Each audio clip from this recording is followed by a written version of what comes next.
हत्या मामले में 5 साल बाद 4 आरोपियों को आजीवन कारावास की सजा। बेटे के हत्यारों को मां ने दिलवाई सजा। जनसुराज बिहार में तैयार। चुनाव चिन्ह मिलने के बाद जनसुराज के कार्यकर्ताओं का जोश हुआ दुगुना। बांका जिले के चतुर्भुज गांव में घास काटने वाली मशीन से गला कटने के बाद एक शख्स की इलाज के दौरान हुई मौत।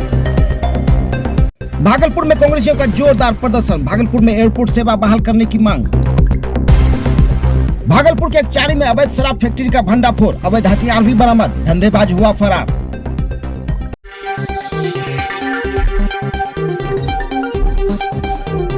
बीते 11 अगस्त 2020 में भागलपुर जिले के पीरपैती थाना क्षेत्र के रहने वाले परशुरामपुर निवासी राकेश कुमार की गोली मारकर हत्या कर दी गई थी। बाजार जाने के दौरान उसे रास्ते में ही गोली मार दी गई थी, जिससे उसकी मौके पर ही मौत हो गई थी। घटना के बाद मृतक की मां गीता देवी ने संतोष मंडल, जीछो मंडल, बनारसी मंडल और अजीत मंडल पर पीरपैती थाने में हत्या का मामला दर्ज करवाया था। उक्त मामले में सुनवाई पूरे होने के बाद भागलपुर न्यायालय ने 5 साल बाद 4 आरोपियों को दोषी पाते हुए आजीवन कारावास की सजा सुनाई है। ये लोग सभी को मिल के राकेश कुमार का गोली मारकर हत्या कर दिया था। पुरानी विवाद के कारण ये घटना हुआ था, जिसमें माननीय न्यायालय श्रीमान मिलन कुमार, द्वितीय जिला अपर सत्र न्यायाधीश भागलपुर के न्यायालय से सजा दिया गया। प्रशांत किशोर की जनसुराज पार्टी होने वाले बिहार विधानसभा चुनाव के लिए पूरी तरह से तैयार है। निर्वाचन आयोग द्वारा स्कूल बैग का सिंबल मिलने के बाद जनसुराज के नेताओं और कार्यकर्ताओं का जोश दुगुना नजर आ रहा है। जनसुराज ने अब स्कूल बैग वाले चुनाव चिन्ह को घर घर पहुंचाने का लक्ष्य बना लिया है। जनसुराज ने कहा कि बिहार की अशिक्षा, गरीबी और बेरोजगारी को खत्म करने में स्कूल बैग महत्वपूर्ण भूमिका निभाने वाली है।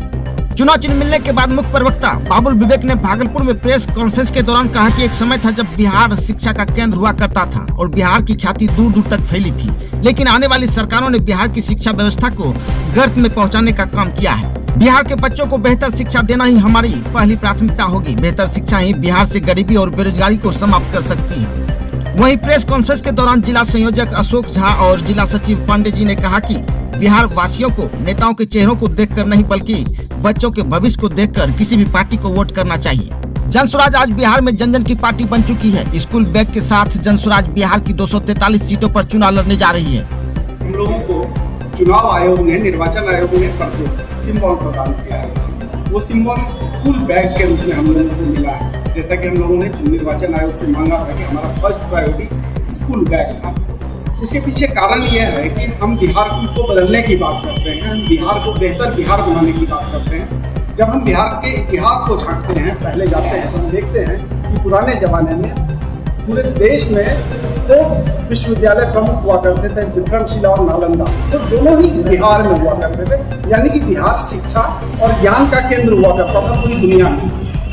बाद के दिनों में जो सरकारें आई और जब ध्रुवीकरण की राजनीति आई, ध्रुवीकरण की राजनीति में शिक्षा कहीं गौण हो गया, नैत्य में चला गया और ध्रुवीकरण की राजनीति यहाँ पर चलने लगी। इसमें शिक्षा गौण हो गया था। तो जनसुराज का मानना है कि बिहार की दुर्दशा का कारण यह है कि यहाँ पे शिक्षा समाप्त हो गया है।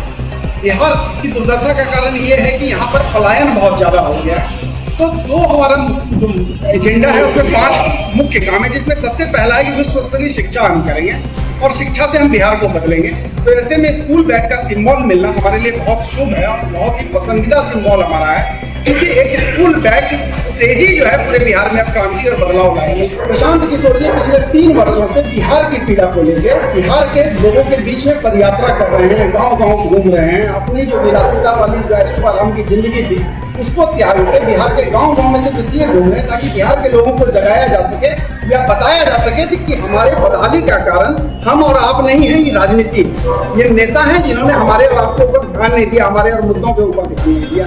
प्रशांत किशोर जी आज जन जन में इस मुद्दे को लेकर जा रहे हैं। लोगों का विश्वास बहुत तेजी से उनकी तरफ बढ़ रहा है। जनसुराज को चाहने वाले लोगों की संख्या में बहुत तेजी से इजाफा आप देखेंगे कि हो रहा है। जनसुराज बिहार के जन जन की पार्टी बन रही है।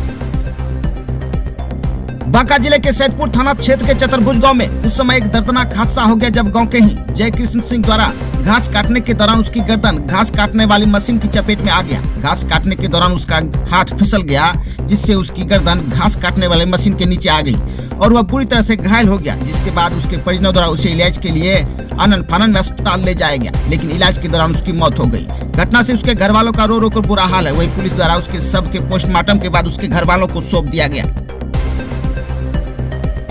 प्रधानमंत्री की घोषणा के 11 वर्ष बीत जाने के बावजूद भी भागलपुर जिले में हवाई सेवा बहाल नहीं हो पाई है, जिसको लेकर शुक्रवार को भागलपुर में हवाई अड्डा मुख्य गेट के पास कांग्रेसियों ने जोरदार प्रदर्शन किया और पीएम और सीएम के खिलाफ जमकर नारेबाजी की। कांग्रेसियों ने कहा कि 2014 में देश के प्रधानमंत्री ने इसी हवाई अड्डे से भागलपुर में विमान सेवा शुरू करने की घोषणा की थी, जो आज तक पूरी नहीं हो सकी। यह हवा ही साबित हुई। कांग्रेस कार्यकर्ताओं ने कहा कि भागलपुर का एयरपोर्ट केवल प्रधानमंत्री और मुख्यमंत्री के विशेष विमान के लिए आरक्षित है। आज भी भागलपुर की जनता को इस सुविधा से वंचित रखा गया है।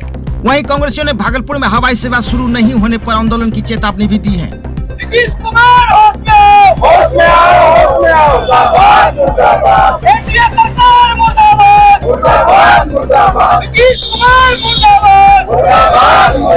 तो हम लोगों को सिर्फ मिलेगा काली एयरपोर्ट।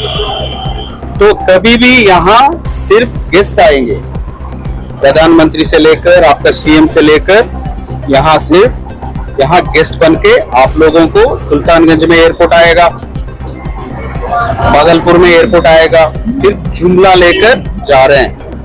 अभी ये असलियत यहाँ कभी भी एयरपोर्ट हमको नहीं मिलेगा। कई बार जो सत्ताधारी दल के नेता हैं उन्होंने झूठा आश्वासन दिया। शायद आप लोगों को पता होगा कि आज से 40 साल पहले यहाँ कलिंगा एयरलाइंस की सेवा चलती भी थी, और लेकिन बावजूद कि छोटे छोटे बिहार के शहरों में यह सेवा शुरू कर दी गई, लेकिन भागलपुर को दरकिनार कर दिया गया। भागलपुर की उपेक्षा हुई। दरभंगा में शुरू हुआ, अभी जो है गया में पहले से ही है, अभी सुल्तानगंज की बात करता है, कभी गोराडी की बात करता है, लेकिन यहाँ की जनता को यह विश्वास हो गया है कि मौजूदा सरकार भागलपुर से विमान सेवा शुरू नहीं करने जा रही है और न ही हवाई अड्डा का निर्माण करने जा रही है। हमारे माननीय विधायक ने एक बार नहीं, अजीत सरवादी ने 3-4 बार विधानसभा में यहाँ से भागलपुर से हवाई सेवा शुरू करने की जो है आवाज बुलंद की, लेकिन सरकार ने के कानों में जू नहीं रेंगी।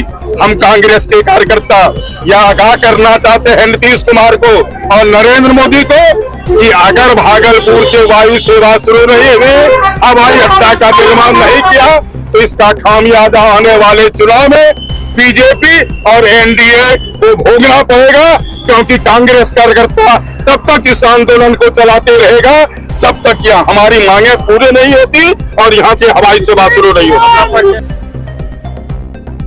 शराबबंदी के बावजूद भी बिहार में अवैध शराब की बिक्री और अवैध तरीके से उत्पादन का खेल जारी है। वहीं भागलपुर पुलिस ने एकचारी थाना क्षेत्र के खबासपुर में अवैध शराब की फैक्ट्री का भंडाफोड़ करते हुए मंटू मंडल के घर से भारी मात्रा में देसी विदेशी शराब और शराब बनाने के उपकरण भी बरामद किए हैं। मंटू मंडल के घर में अवैध तरीके से शराब का निर्माण और उसके भंडारण का गोरख धंधा चल रहा था, जिसे इलाके में खपाया भी जा रहा था। पुलिस द्वारा गुप्त सूचना पर यह कार्रवाई की गई है। छापेमारी की भनक लगते ही मंटू मंडल वहां से भागने में कामयाब रहा, जिसकी तलाश में पुलिस लगी हुई है। तलाशी के दौरान मौके पर से 2 अवैध हथियार भी बरामद किए गए हैं। मामले में पुलिस द्वारा विभिन्न धाराओं के तहत थाने में मामला दर्ज कर आगे की कार्रवाई शुरू कर दी गई है और आरोपी की तलाश जारी है। पुलिस को यह सूचना मिली कि मंटू मंडल अपने घर पर शराब का अवैध कारोबार करता है, साथ ही आर्म्स भी रखा हुआ है। पुलिस सूचना के सत्यापन में जब मंटू मंडल के घर पहुंची, काफ़ी खोजबीन किया तो मंटू मंडल के घर के नीचे, उसके बरामदे के नीचे एक तहखाना बना हुआ था। तहखाने में शराब पाया गया। उसी तहखाने में और थोड़ा अंदर देखा गया तो 2 आर्म्स पाए गए। उसमें एक आर्म्स कट्टा था और एक सिक्सर था। पीरपैंती थाना में भी 2 केस है, बुद्धूचक थाना में भी केस है एक, और एकचारी थाना में भी एक केस है। गिरफ्तारी भी हुई है? नहीं, मंटू मंडल को पुलिस को देखते ही मंटू मंडल अपने घर से भाग गया। जब भागते हुए व्यक्ति का नाम सत्यापन किया गया तो वो भागने वाला व्यक्ति मंटू मंडल था। मंटू मंडल के लिए गिरफ्तारी के लिए लगातार छापेमारी किया गया, लेकिन अभी हाथ नहीं आया।